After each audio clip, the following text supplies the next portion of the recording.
টি-20 বিশ্বকাপে আয়ারল্যান্ড ও যুক্তরাষ্ট্রের মধ্যকার ম্যাচটি বৃষ্টির কারণে পরিত্যক্ত হয়েছে। এতে কপাল পুড়েছে পাকিস্তানের। টানা 2 ম্যাচ হেরে খাদের কিনারায় ছিল বাবর আজমের দল।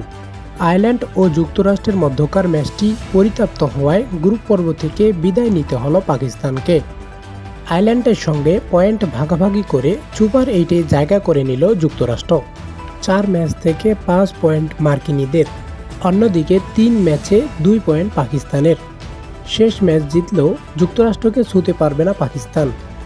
বাংলাদেশ সময় রাত 8:30টায় শুরু হওয়ার কথা ছিল যুক্তরাষ্ট্র ও আয়ারল্যান্ডের মধ্যকার ম্যাচটি।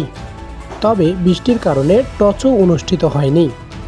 4 দফায় ম্যাচ পরিদর্শন করেন ম্যাচ অফিসিয়ালরা। তবে মাঠ খেলার উপযুক্ত না হওয়ায় ম্যাচ মাঠে গড়ায়নি। ফলে ম্যাচটি পরিত্যক্ত হয়।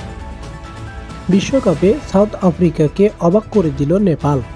নেপালের বিপক্ষে মাত্র 1 রানের জয় পেল প্রোটিয়ারা। প্রথমে ব্যাট করতে নেমে 20 ওভারে 7 উইকেট হারিয়ে মাত্র 115 রান করে সাউথ আফ্রিকা। 116 রানের টার্গেটে ব্যাট করতে নেমে 114 রান করে নেপাল। ফলে 1 রানে হারতে হয় তাদের।